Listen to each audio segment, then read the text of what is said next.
Hello Viti, I hope all of you are well and also your study is going very well. Last time what we have discussed about stress strain relationship या फिर आप बोल सकते हो stress strain curve. ठीक है, उसमें हमने हुक्स लॉ भी देखा था, इलास्टिक लिमिट देखी थी, प्रोपोर्शनैलिटी लिमिट देखी थी, यील्ड पॉइंट देखा था, yield strength, breaking point, breaking जो स्ट्रेस होता है वो, तो सारी चीजें हमने वहां पर देखी थी. अब उसका हमने कि उस ग्राफ का क्या रिलेवेंस है रियल लाइफ से और क्या फिजिकल इंपॉर्टेंस है, if you want to consider that, तो क्या आएगा हमारे पास. देखो भाई, जो उसका रियल लाइफ में आपकी जितनी भी चीजें हैं, जैसे कि क्रेन बना रहे हैं, बड़ी बड़ी मशीनरीज हैं, या फिर कोई भी चीज है, लिफ्ट ही लगा लो, लिफ्ट में भी उसका कंसेप्ट का यूज किया जाता है. कैसे यूज किया जाता है वो देखो. जो आपकी लिफ्ट है वो किसी ना किसी रस्सी से कनेक्टेड होती है. अब क्या है कि अगर आपको यही नहीं पता होगा कि लिफ्ट कितने, और लिफ्ट में ना एक लोड लिमिट होती है. आपने देखा होगा कभी भी कि कुछ पर्सन है लिफ्ट में, अगर कोई एक और पर्सन आ गया और थोड़ा मोटा टाइप का आ गया तो लिफ्ट टू टू बोलने लग जाती है ना, होता है ना, ऐसा ओवरलोड दिखा देती है. तो उसका मतलब क्या है कि वहां पर एक लिमिट सेट है कि वो लिफ्ट ना इतने को ही नीचे ले जा सकती है. तो इसका मतलब क्या है कि उसमें वो आदमी खड़ा नहीं हो सकता, ऐसा तो नहीं है. बट है क्या कि हमारे जो इंजीनियर्स हैं उन्होंने एक लिमिट सेट कर रखी है कि हाँ भाई अगर इतने तक जाएगा तो सेफ. तो वो क्या है, सेफ्टी डिवाइस है. तो ये सारी चीजें है ना, किस चीज से चेकआउट करते हैं, ये सारी चीजें आप लोग चेकआउट करते हो स्ट्रेस स्ट्रेन रिलेशनशिप या फिर स्ट्रेस स्ट्रेन कर्व से. ओके, अब मैंने कल आप लोगों को दो डायग्राम बताए थे, शायद एक तो ऐसा था, कुछ इस टाइप से था, और दूसरा कुछ ऐसा था. ठीक है, यहाँ पर इसका ये ब्रेकिंग पॉइंट है और ये इसका ब्रेकिंग पॉइंट है, जो कि ब्रेकिंग पॉइंट एफ मैंने वहां पर डिनोट किया था. यहाँ पर भी मैं एफ से ही कर रही हूँ. Here it is stress and here it is strain, here it is stress and here it is strain. ठीक है, it is your breaking point in both of the curves and you have to tell that which curve is for aluminium and which curve is for चीनी मिट्टी जो होती है ना, pottery होती है, उस चीज के लिए कौन सा कर्व है. तो देखो भाई, ये जो आपके पास एल्यूमिनियम होता है और चीनी मिट्टी होता है, पहले तो हम उन दोनों की प्रॉपर्टीज देखते हैं. तो क्या आप एल्यूमिनियम को बीट करते हो तो क्या वो टूटकर टुकड़ों में बिखर जाता है? बिल्कुल भी नहीं, ऐसा नहीं होता. वो क्या होता है, मैलिएबल होता है, और जब आप उसको बीट करोगे तो आप उसको वायर्स में भी कन्वर्ट कर सकते हैं and also you can convert that in seeds.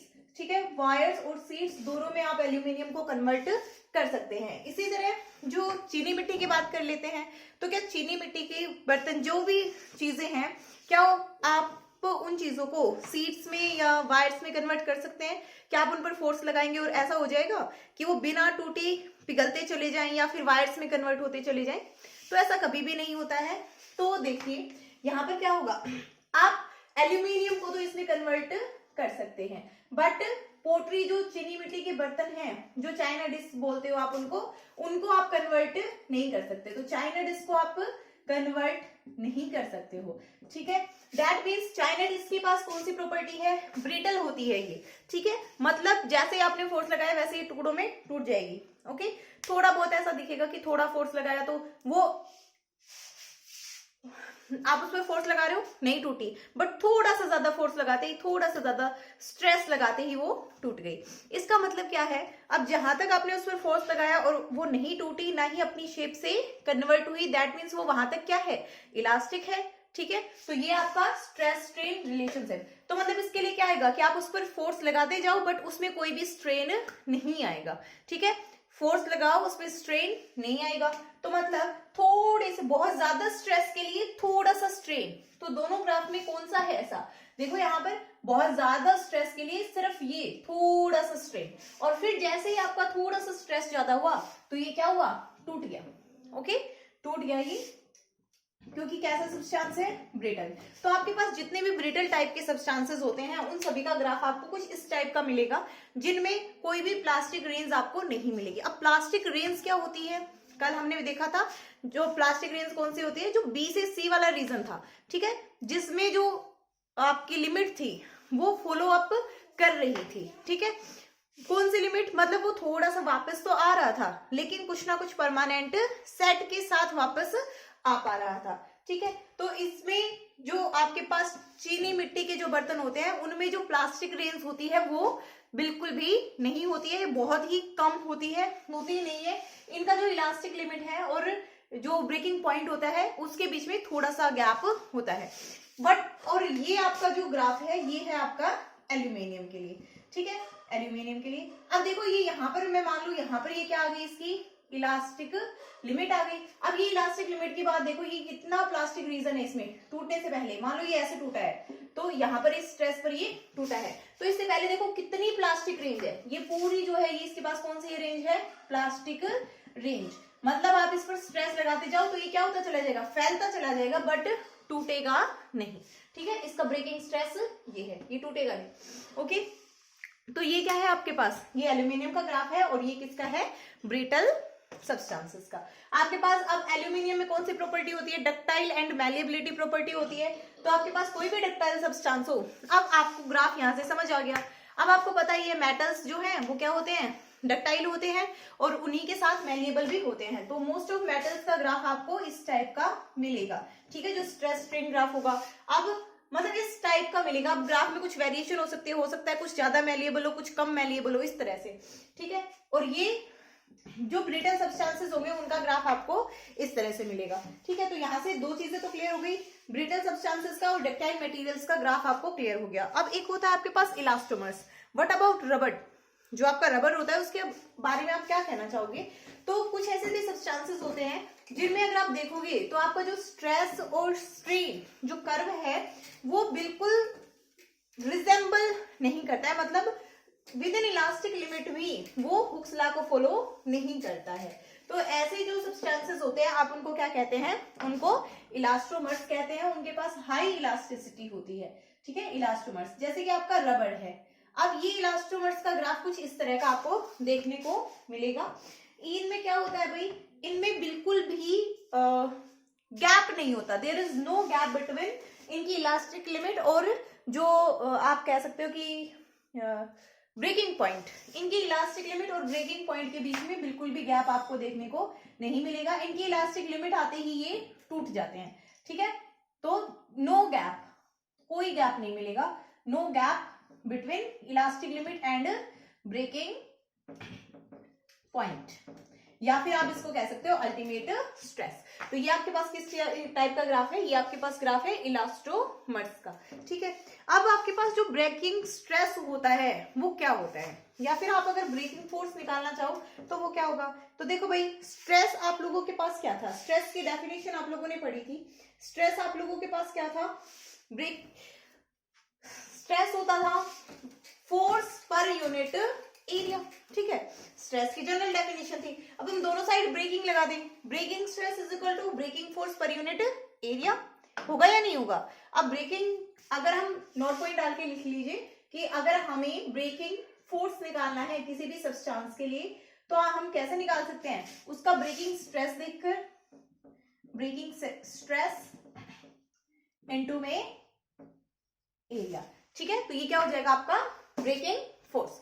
अब देखो भाई, एक ऐसा हो सकता है कि आप क्या कहो, आपने एक रस्सी ले ली और दूसरा क्या ले लिया, एक वायर ले लिया। अब वायर के लिए दुकानदार आपको बोले कि भाई ये जो वायर है ये 10 किलो वजन पर टूट जाएगी, और रस्सी के लिए बोले कि ये जो रस्सी है ये कितने 100 किलो वजन पर टूटती है। तो आपके जितने भी ब्रिजेस वगैरह होते हैं वो उन्हीं के रस्सियों की क्यों नहीं बना लेते। तो वहां से देखो क्या देखा गया कि जो वायर है वो तो इतनी पतली सी है, इतनी पतली से वायर के लिए दुकानदार क्या बोल रहा है, मान लो इस मार्कर जितनी पतली वायर है इसके लिए बोल रहा है दुकानदार कि ये कितने में टूट जाएगी, 10 केजेस में ये टूट जाएगी, ठीक है। बट अल्टीमेटली वो इतनी मोटी रस्सी लेकर रखा है, उसने इतनी मोटी रस्सी ले रखी है और इसके लिए बोलता है ये 100 केजी में टूटेगी या 50 केजी में टूटेगी या 20 में, 20 मान ले 20 में टूटेगी। तो अब आप लोगों को क्या लगा, क्या आप इतनी मोटी रस्सी लेंगे, अब मोटी रस्सी के लिए तो ज्यादा मोटी कॉस्ट भी आएगी। तो इसीलिए मतलब जब भी आपको ब्रेकिंग फोर्स मेजर करना हो कि कोई भी चीज कितनी देर में टूटेगी, तो आप वहां से क्या करोगे, पहले क्या लोगे, यूनिट एरिया। सभी का एरिया कैसे लोगे, यूनिट एरिया लोगे। यूनिट एरिया लेकर ही हम चीजों का ब्रेकिंग फोर्स मेजर कर सकते हैं। जब तक एरिया, अगर आपको जैसे एल्यूमिनियम लेना है, कॉपर लेना है, वुड लेनी है या फिर लकड़ी लेनी है, जो भी चीज लेनी है उन सभी का यूनिट एरिया लो, फिर उन पर इक्वल वेट लटका कर देखो कि कौन सी किस किस वैल्यूज पर टूटती है। तो फिर वो जिन वैल्यूज पर टूटेंगी वो क्या आ जाएगा, उनका ब्रेकिंग स्ट्रेस आ जाएगा। ठीक है, आई होप ये क्लियर हो गया होगा। अब नेक्स्ट है आपके पास एप्लीकेशंस ऑफ इलास्टिसिटी, कि क्या क्या इलास्टिसिटी की क्या क्या एप्लीकेशंस होती हैं। तो इलास्टिसिटी की एप्लीकेशंस देखो भाई, अब एक चीज हो सकती है कि आपके पास, आप ये कह सकते हो कि इन दोनों में से कौन सी चीज फिक्स होती है।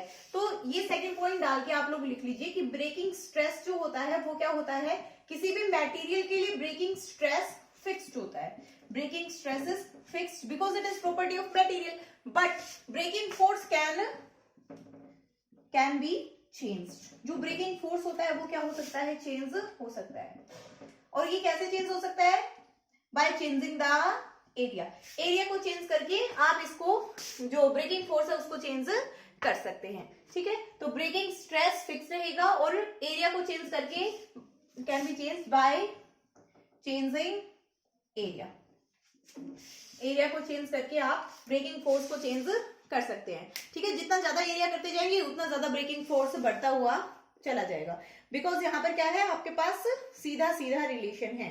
ठीक है, अब आपको एक रियल लाइफ में आपने एक चीज देखी होगी कि जो वर्किंग स्ट्रेस होता है, एक चीज होती है आपके पास वर्किंग स्ट्रेस।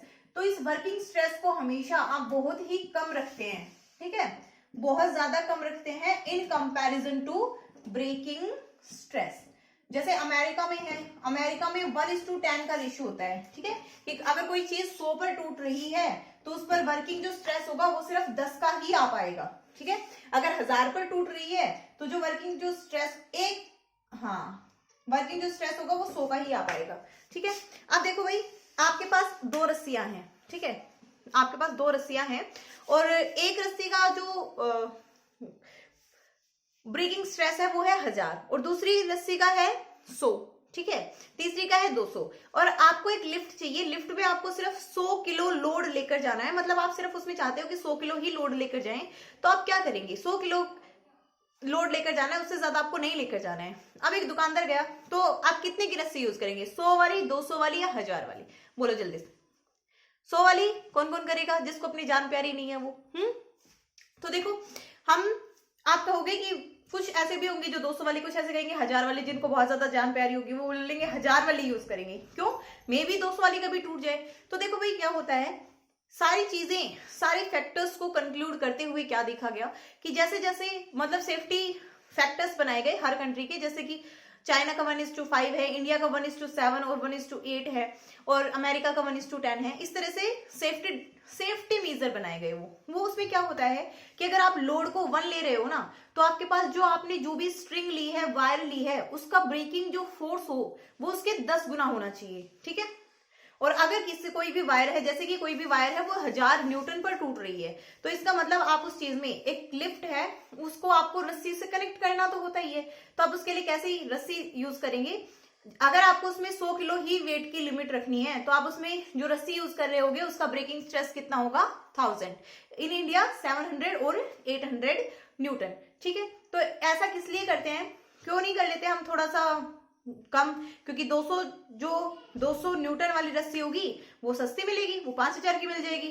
जो 1000 न्यूटन वाली होगी वो महंगी मिलेगी, मान लो 50,000 की मिल रही है। तो हम इतने पैसे क्यों खर्च करते हैं। तो क्या होता है, अकॉर्डिंग टू एनवायरमेंटल कंडीशंस, कुछ तो एनवायरमेंटल कंडीशंस के चलते हुए और कुछ साथ साथ में जो हमारी प्लास्टिक रेंज हमने स्ट्रेस स्ट्रेन कर्व में देखी थी कि जैसे जैसे फोर्स बढ़ता जाएगा, थोड़ा बहुत भी फोर्स बढ़ता चला जाएगा, तो क्या होगा, वो रस्सी भी बढ़ती चली जाएगी और उसमें कहीं ना कहीं परमानेंट सेट क्या हो जाता है, क्रिएट हो जाता है। उस वजह से फिर बाद में थोड़े दिनों बाद लिफ्ट सारी डगमग डगमग होने लग जाएगी। तो क्या तुम चाहते हो कि थोड़े से पैसों के पीछे फिर से तुम्हें नई लिफ्ट लगानी पड़ी? ऐसा तो कोई नहीं चाहेगा।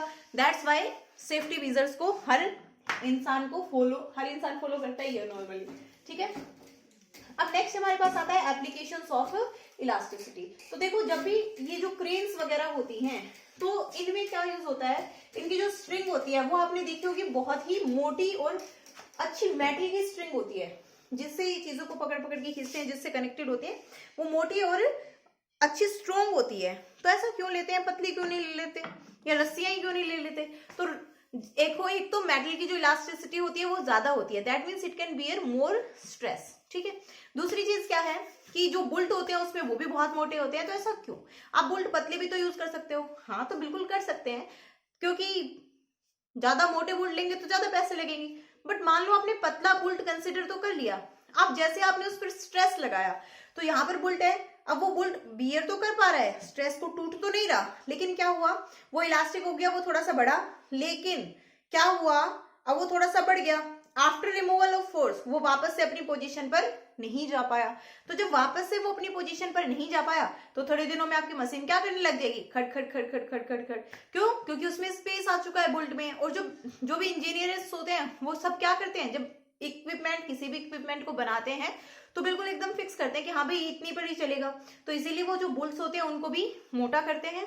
और वायर्स को क्यों मोटा यूज करते हैं, ताकि जितना हैवी से हैवी हो उतना वेट क्या कर सके, उस पर लगा सके, ठीक है, उतना मतलब अल्टीमेट जो स्ट्रेस है कि कोई भी क्रेन है उसको इतना वर्क करना होता है या फिर ये इतना कर सकती है, वो किस पर डिपेंड करता है कि उस पर जो रस्सी यूज की गई है वो किस तरह से, किस मटेरियल की यूज की गई है, ठीक है। अब आप एप्लीकेशंस ऑफ इलास्टिसिटी लिख लीजिए, इसमें पहला पॉइंट डाल के लिख लीजिए, the machineries are never subjected to a stress beyond their elastic limit। उनकी इलास्टिक लिमिट के बाद वाले स्ट्रेस को कभी भी उस पर इम्प्लाई नहीं किया जा सकता है, अदरवाइज उनमें परमानेंट सेट आ जाता है और उस वजह से मशीन खड़खड़ करने लग जाती है, ठीक है। Otherwise the part will get deformed, permanently deform लिखो, परमानेंटली डिफॉर्म्ड। फर्स्ट पॉइंट हो गया आपके पास। सेकंड पॉइंट लिखिए, the thickness of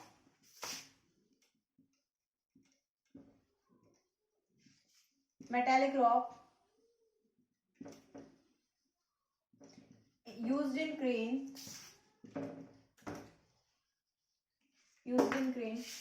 in order to lift heavy substances या load, heavy load is decided by elastic limit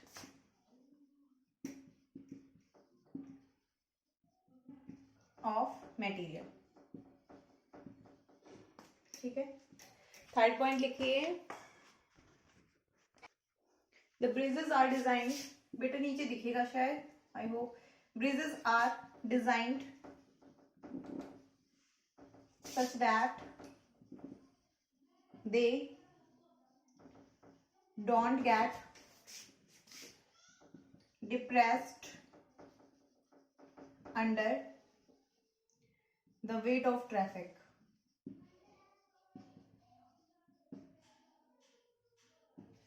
और formula क्या हो जाएगा उसका, मतलब डिप्रेशन का फॉर्मूला है ये, delta is equal to W L cube B L cube, W L cube B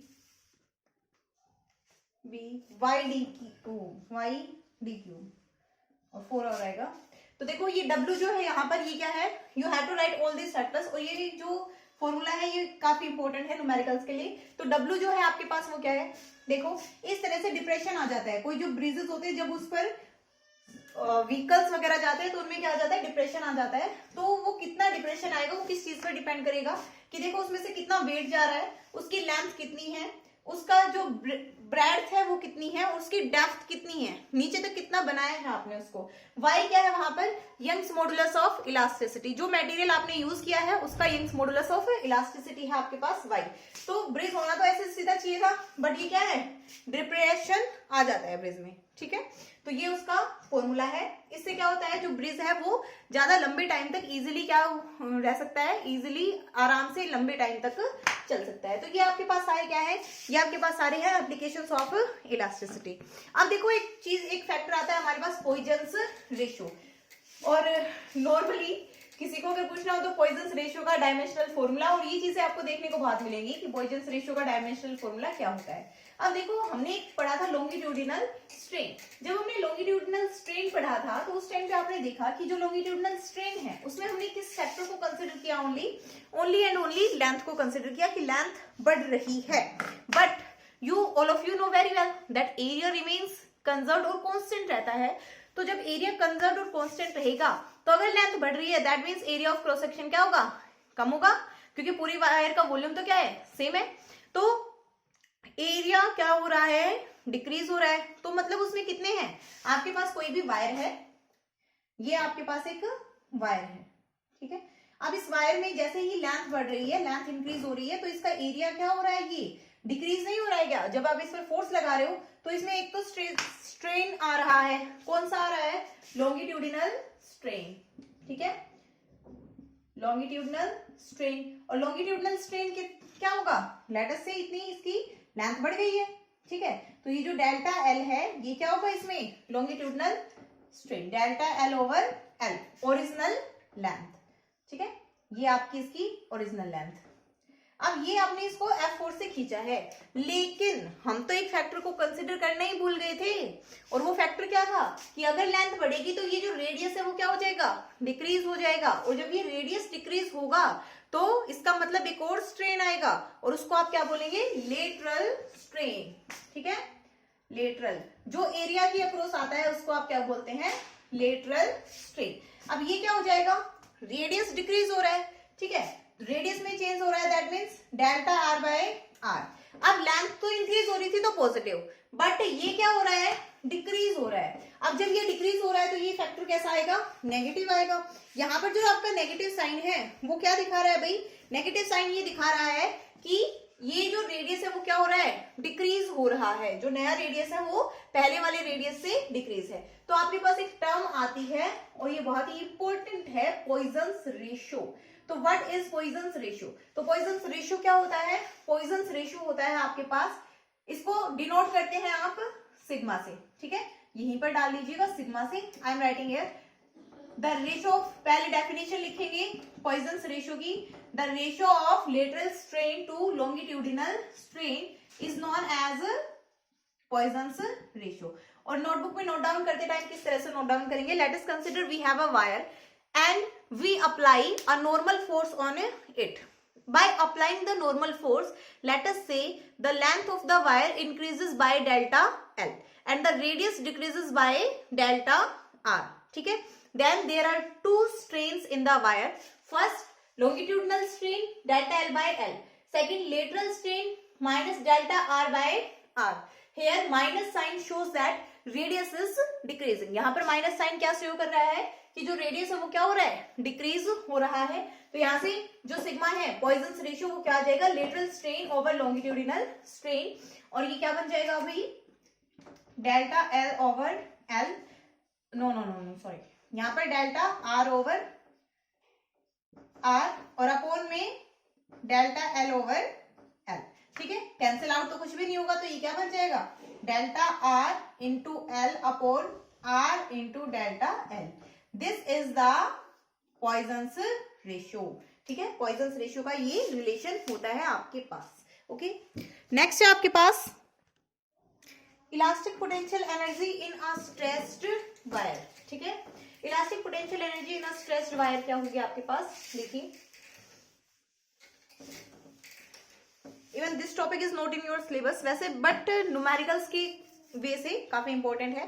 तो elastic potential energy in a stressed wire क्या होगी, अगर आपने लेट अस से पहले, सबसे पहले आप लिखेंगे कि अगर हमारे पास कोई वायर है और हमने उस पर बाहर से कोई फोर्स लगाया है F, तो उसका जो इंटरनल फोर्स होगा, इलास्टिक पोटेंशियल एनर्जी के किस वजह से आएगी भाई, उसकी इंटरनल फोर्स की वजह से आएगी, उसका इंटरनल फोर्स जो काम करेगा उसकी वजह से आएगी, ठीक है।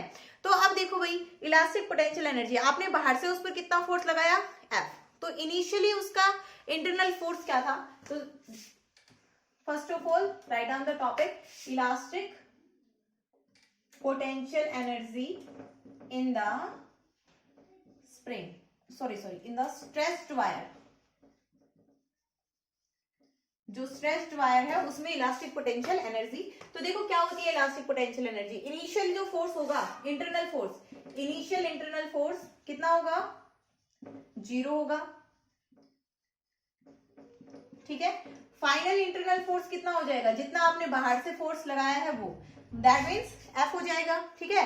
Let us say after applying the force, ये you have to write down it, let us say after applying the force the length increases by delta L। तो लेंथ किससे इंक्रीज हो गई है, डेल्टा L से इंक्रीज हो गई है, ठीक है। तो हमें पता है वर्क डन क्या होता है, फोर्स इनटू डिस्प्लेसमेंट, और यही जो वर्क डन होता है, और वो भी एवरेज फोर्स, टोटल जो भी फोर्स होता है वही, तो यही जो वर्क डन होता है it is stored in the form of elastic potential energy of the stressed wire. और ये यहां से क्या लिख दूं अब इसको, elastic potential energy of the wire, तो क्या आ जाएगा एफ एवरेज, स्टार्टिंग में फोर्स 0 था, बाद में एफ हो गया, तो एफ एवरेज कितना आ जाएगा 0 प्लस एफ बाय 2 इंटू में डेल्टा एल, तो क्या बन गया F by 2 into delta L.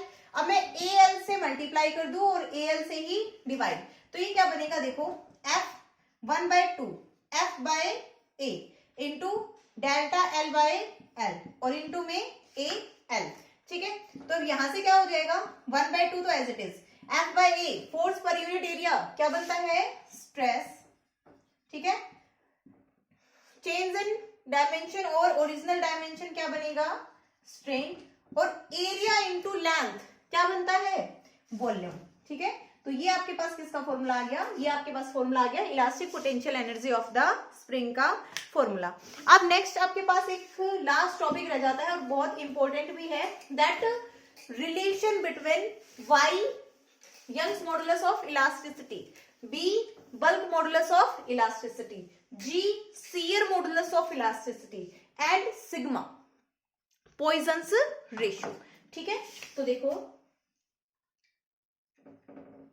relation between y, you all know that it is Young's modulus of elasticity, b bulk modulus of elasticity, g shear modulus of elasticity and sigma, and you have to write down the relation between all of these। तो सबसे पहले हम लिखेंगे Young's modulus में, bulk modulus में और poisons ratio में। तो वो रिलेशन क्या होता है, वो रिलेशन होता है y is equal to 3b into 1 minus 2 sigma, ठीक है। You have to remember all of this directly, ठीक है।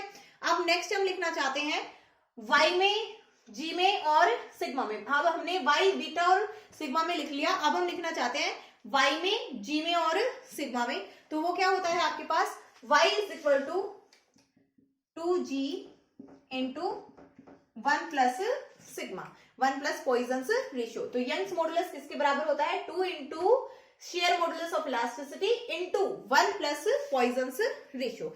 Now next we want to find out relation between sigma B and G, मतलब जो भी रिलेशन है ना वो तीनों में है, ठीक है। तो इन तीनों में रिलेशन देखना चाहते हैं हम, तो वो क्या आ जाएगा sigma is equal to 3b minus 2g, sigma is equal to 3b minus 2g over 6g आता है शायद, 6g plus 2b। It is the relation between sigma beta and g, ठीक है। नहीं भाई ये 2g ही नीचे आता है, मैं एक बार कंफर्म कर देती हूँ, रुको।